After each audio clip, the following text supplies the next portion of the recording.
menyampaikan bahwa benar kita sebagai pihak Pemkot Jambi membuat laporan pengaduan ke Reskrimsus Polda Jambi. Sebagaimana surat tanda bukti penerimaan laporan yang kami terima, itu kita buat laporan di tanggal 4 Mei 2023. Terkait dengan laporan itu, kami dari pemerintah Kota Jambi bukan melaporkan anak atas nama Sarifah, tapi yang kami laporkan adalah akun TikTok atas nama Fadia Alkaf. Tapi dalam perkembangan penyelidikan yang dilakukan oleh Ditkrimsus Polda Jambi menemukan fakta bahwa ternyata yang bersangkutan masih SMP. Nah, itu semua di luar dugaan kita. Karena sekali lagi saya tegaskan di sini, yang kita laporkan adalah akun TikTok atas nama Fadia Alkaf. Nah, berbeda dengan keterangan dia memperkenalkan diri sebagai siswi SMP ya di Sarifah namanya. Nah, terkait ini apa yang kami laporkan? Nah, ini yang perlu saya luruskan dulu di teman-teman media. Yang kami laporkan bukan karena dia mengkritik, tapi yang kami laporkan adalah video dia yang tertanggal 3 Mei dengan judul klarifikasi surat dari Kerajaan Firaun Kota Jambi. Nah, ada dua bahasa di sini yang kami rasa ini termasuk sara ya, karena kami dibilang bahwa di sini dijelaskan surat dari Kerajaan Firaun Pemkot Jambi. Nah, itu pada detik 00 sampai detik 05. Kemudian di detik selanjutnya dia menyampaikan bahwa Pemkot Jambi isinya iblis semua. Itu ada di menit 1.56 sampai menit 02. Nah, jadi kita melaporkannya bukan karena kritik yang diberikannya. Silakan teman-teman media cek, itu TikTok yang dibuatnya itu sudah lama, sudah banyak beberapa konten. Tapi baru kita laporkan itu di konten yang dibuat di tanggal 3 Mei. Karena hal ini berawal dari video di tanggal 1 Mei, di mana di situ akun TikTok atas nama Fadia Alkaf ini mengunggah video dengan kata-kata wali kota Jambi menyengsarakan seorang veteran. Nah, terkait dengan hal tersebut, kami pemerintah Kota Jambi membuat klarifikasi. Klarifikasi itu kami susun berdasarkan fakta. Faktanya dari mana? Faktanya adalah dari dokumen-dokumen yang kami peroleh selama proses mediasi yang berlangsung. Nah, namun dari akun TikTok atas nama Fadia Alkaf ini menyampaikan bahwa klarifikasi yang kami lakukan itu hoax isinya. Nah, karena dia emosi, kemudian dia menyampaikan bahwa Pemkot Jambi isinya iblis semua. Nah, itu yang kita tidak sepakati di awal. Jadi dari awal memang kita tidak melaporkan anak tersebut, tapi kita melaporkan akun TikTok. Dengan tampilan dia di video, cara dia menyampaikan terkait dengan keluhan dia ini, kami tidak mengira bahwa dia masih berumur SMP. Nah, dia baru menyatakan SMP kan setelah dilakukan video berikutnya, ada terkait dengan salah satu akun di Kota Jambi yang menyampaikan sesuatu yang menurut dia itu menyerang kehormatan dia. Nah, barulah kemudian menyampaikan bahwa saya siswi SMP Negeri 1 Kota Jambi. Nah, itu yang perlu kita klarifikasi. Nah, berangkat dari situ, dia hari Jumat sesuai tayangan di video, hari Jumat mendatangi Polda, kemudian menyampaikan bahwa ternyata dia akan diperiksa pada hari ini, hari Senin. Nah, kemudian di hari Minggu dia membuat unggahan video minta maaf. Nah, terkait dengan unggahan minta maaf ini, sebenarnya inilah yang kami inginkan. Gitu. Dari awal ketika kami melaporkan akun TikTok ini, walaupun kami tidak tahu bahwa itu anak-anak atau dewasa, dari awal kami tidak ada keinginan untuk melimpahkan perkara ini ke persidangan atau ke pengadilan. Nah, tapi kami cukup dengan akun tersebut meminta permohonan maaf kepada pemerintah Kota Jambi, dan itu sudah dilakukan hari Minggu. Nah, kemudian tidak tahu seperti apa, kemudian menjadi viral di hari Senin ini ya. Nah, mungkin itu aspek-aspek hukum yang saya sampaikan, dan saya melihat bahwa videonya memang ada beberapa bahasa yang benar sesuai dengan fakta, tapi ada beberapa bahasa itu dipotong sehingga terlihat bahwa pemerintah Kota Jambi tidak peduli. Nah, perlu disampaikan seperti kata Pak Sekda tadi, mediasi sudah dilakukan berkali-kali. Nah, di tahun 2022 mediasi yang dilakukan itu terakhir itu ketika pihak keluarga Nenek Absa memberikan angka ganti kerugian dan pihak perusahaan menolak. Karena apa? Karena di sini pihak perusahaan menyampaikan bahwa pihak perusahaan menolak tuntutan pasal 2 ayat 2 huruf A sampai dengan Z dan AABB disebabkan irasional dan tidak berdasar, karena tidak hanya PT RPSL saja yang beraktivitas di wilayah tersebut, tapi pihak PT RPSL ini bersedia untuk memberikan ganti rugi sebatas kemampuan mereka. Nah, dalam hal ini bisa dilihat tayangannya, permintaan yang diajukan itu tidak bisa disanggupi karena bagi perusahaan itu irasional. Nah, kami dari pihak Pemkot Jambi hanya bisa membantu untuk memfasilitasi, memediasi. Ketika memang pihak perusahaan tidak sanggup, nah kami tidak mungkin bisa memaksakan gitu. Nah, teman-teman bisa lihat di sini. Jadi dari tahun 2013 itu hampir di setiap tahun pihak dari keluarga Nenek Absa mengeluarkan nilai kerugian untuk perbaikan rumah, sumur air dan biaya tukang dengan jumlah yang bervariasi. 19 juta di Februari Maret, kemudian di 2014 nominalnya jadi 20 juta. Kemudian di tahun 2015 nominalnya 23 juta, 2016 jadi 25 juta, 2017 24 juta, 2018 25 dan 27 juta. Kemudian di 2019 25 juta, 2020 27 juta, 2021 27 juta. Sehingga mereka mengklaim ganti rugi total perbaikan rumah itu sebesar 500.400.000 rupiah. Nah, ini yang menurut perusahaan tidak irasional. Nah, tapi kita selalu berusaha untuk memfasilitasi. Tapi ternyata di pertemuan terakhir itu berdasarkan hasil notulen, pihak dari keluarga Nenek Absa itu melakukan walkout. Nah, karena apa? Karena permintaan tersebut tidak bisa disanggupi oleh perusahaan. Nah, di sana bisa lihat biaya beli air dari tahun 2013 sampai dengan 2017 180 juta. Biaya berobat karena ceceran bahan baku PT RPSL dari 2013 sampai 2022 50 juta. Biaya berobat kulit dan alternatif 10 juta. Biaya kirim surat 50 juta. Biaya ke Bogor untuk menemui presiden 35 juta. Sehingga total keseluruhan kerugian yang mereka klaim itu 825.400.000 rupiah. Dan mereka juga mencantumkan biaya moral non material. Kerugian moral 200 juta. Kerugian moral atas fitnah sebesar 300 juta.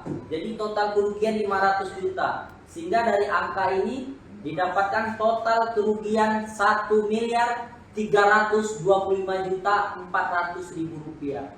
Nah, inilah yang menurut perusahaan itu mereka tidak bisa memenuhi disebabkan irasional dan tidak berdasar. Nah, hal ini sudah pernah dilakukan dahulunya yang mewakili dari pihaknya ini sebenarnya bukan anak ini, tapi ternyata di tahun ini anak ini yang muncul gitu. Iya, sebenarnya kita kasihan dengan anak ini, apalagi setelah mengetahui dia SMP gitu kan, masih SMP gitu. Nah, kita dari pihak pemerintah Kota Jambi dengan adanya permintaan maaf yang dibuat di akun TikToknya tersebut, kita sudah memaafkan. Namun proses penyelesaiannya kita serahkan kepada Polda Jambi. Apa yang akan dilakukan Polda kita siap. Karena intinya kita bukan ingin memenjarakan anak ini. Ya, dari awal memang kita tidak ada keinginan untuk memenjarakan anak ini, dan kita tidak mengetahui bahwa ternyata akun TikTok atas nama Fadia Alkaf itu dimiliki oleh seorang anak SMP kelas 3. Ya, nah di situ yang perlu kita perjelas. Dan kita tidak melaporkan karena dia mengkritik, tapi karena ucapan dia di salah satu video di tanggal 3 Mei yang mengatakan bahwa Pemkot Jambi merupakan kerajaan Firaun dan Pemkot Jambi isinya iblis semua. Nah, itu dari aspek hukum yang bisa kita sampaikan kepada teman-teman media. Silakan lanjut. Baik, terima kasih Pak Kabak Hukum.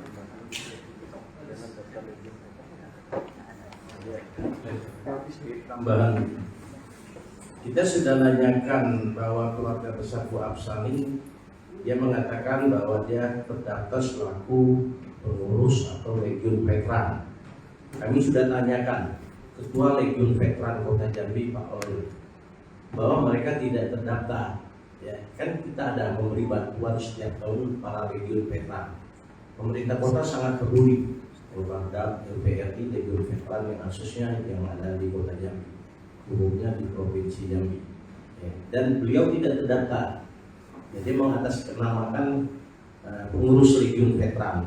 Katanya pemerintah menetap. Ketanyakan daftarnya sudah ada. Ya, dari Pak Polri selaku Ketua Legiun Veteran Kota Jambi. Saya kira itu sekitar tambahan Pak Emre. Baik, terima kasih Pak Sekda, Pak Kabak Hukum.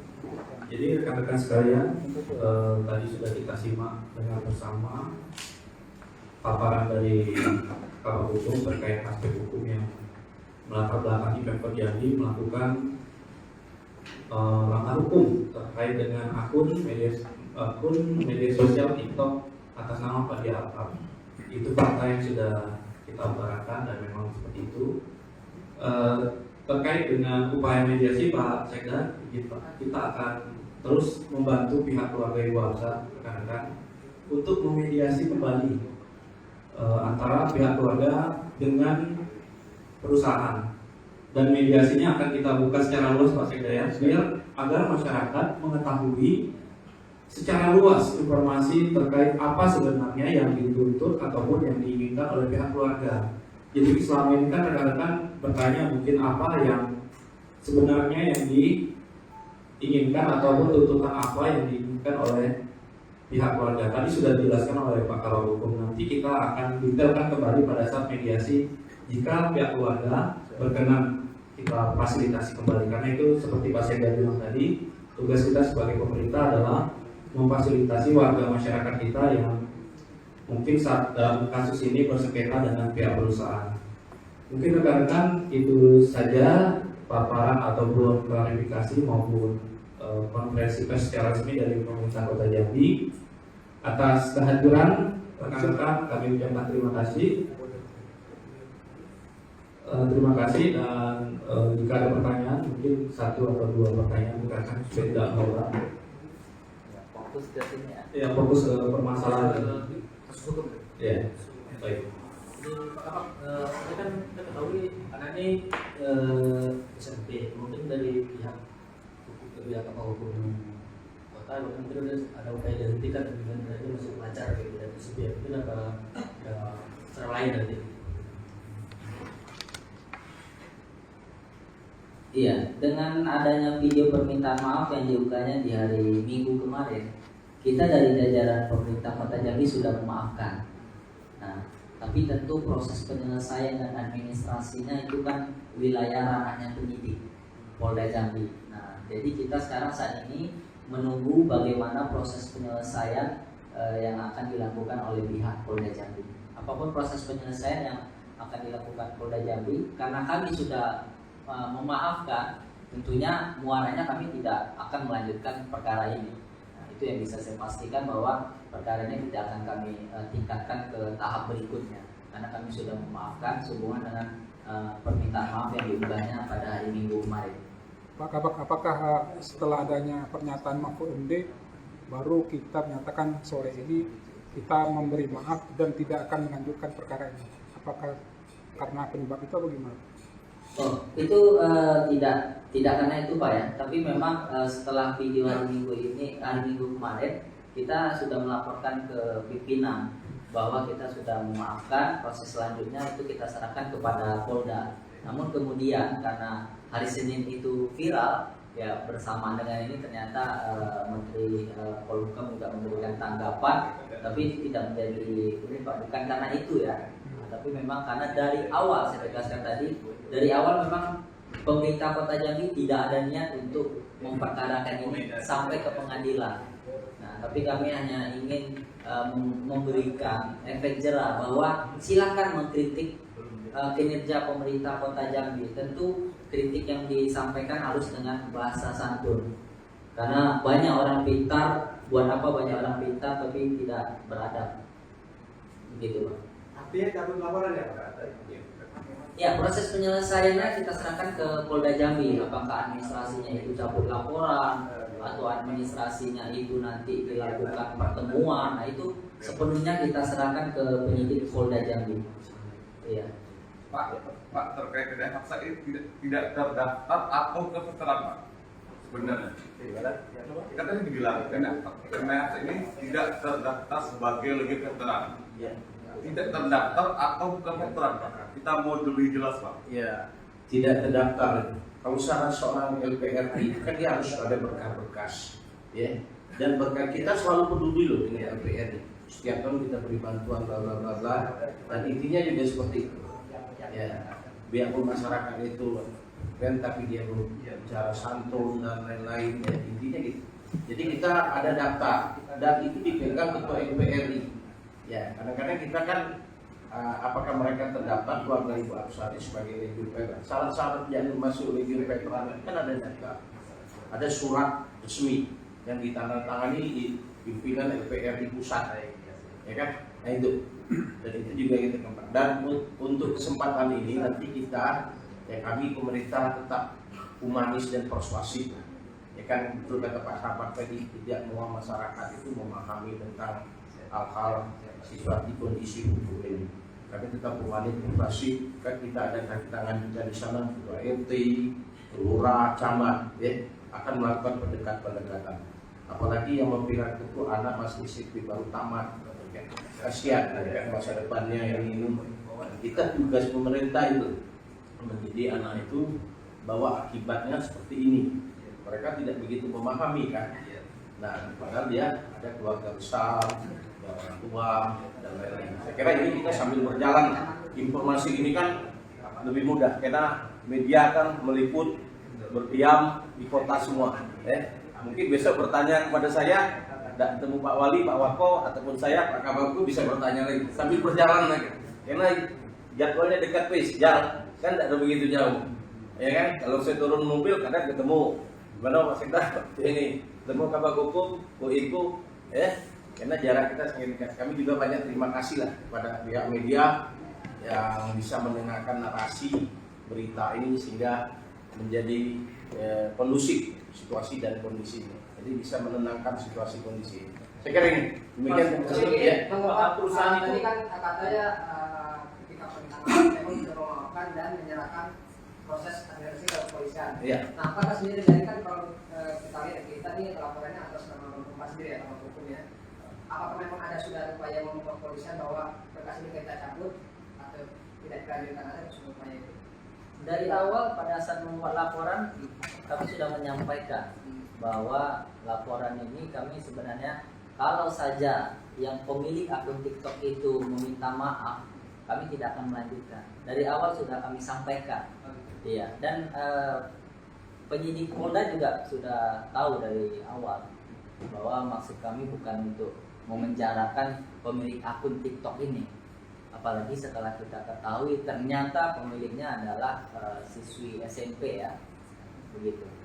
Pak Sekda, ini yang masih belum jelas mungkin menurut saya. Perusahaan itu sebenarnya izinnya bergerak di bidang apa? Perusahaan yang bermasalah dengan itu yang perlu dijelaskan. Apa listrik atau ada juga yang menyebut bahwa ada juga kayu di bumi Pak? Iya Pak, pagi ya. Baik, terima kasih. Rimba Palma Sejahtera Australia (PSL) adalah perusahaan yang awalnya adalah perusahaan yang akan bergerak di pembangunan rencana investasi awalnya adalah pembangunan pabrik kelapa sawit. Kemudian untuk langkah awal sebelum pabrik kelapa sawit tersebut terbangun, pihak RPSL lebih dahulu membangun pembangkit listrik tenaga uap dengan bahan bakunya energi terbarukan, yaitu biomasa cangkang sawit. Itu awal ya, itu awal di tahun 2014. Kemudian pembangkit listrik tenaga uap tersebut sudah dibangun, sudah didirikan, ada 2 unit, kemudian dioperasikan sehingga menghasilkan listrik, sementara pabrik kelapa sawitnya belum dibangun, sehingga listrik yang sudah dihasilkan itu dijual ke PLN, karena PLN memiliki kewajiban untuk membeli listrik yang berasal dari energi terbarukan, karena ini pembangkit tenaga uap dengan bahan bakarnya adalah cangkang sawit, adalah energi terbarukan. Namun PLN membeli KWH listriknya, kilowatt hour listriknya itu dengan harga di bawah harga apabila dibandingkan dengan pembangkit dengan tenaga biodiesel ataupun tenaga batubara, sehingga perusahaan tersebut akhirnya merugi. Kemudian perusahaan tersebut beralih investasinya, dengan dialihkan investasi ke investor lain, namun tetap dengan di bawah bendera Rimba Palma Sejahtera Lestari. Mereka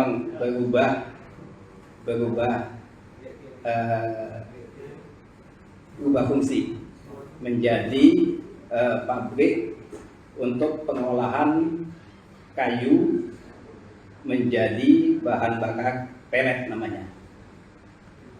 Dan untuk menjalankan pabrik tersebut mereka menggunakan listrik dari PLN.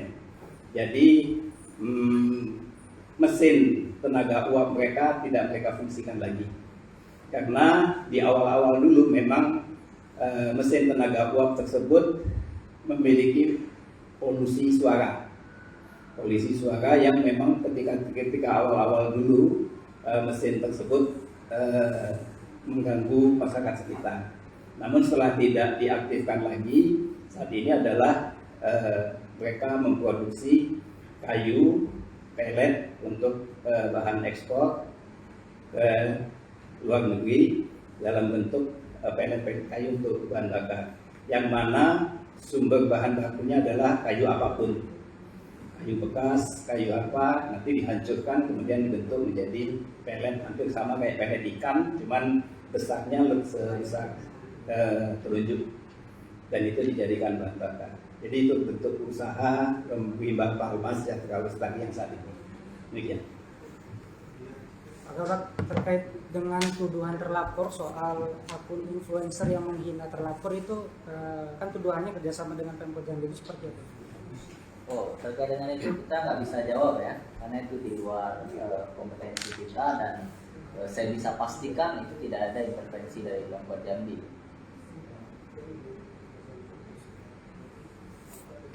Baik, rekan-rekan, saya kira cukup.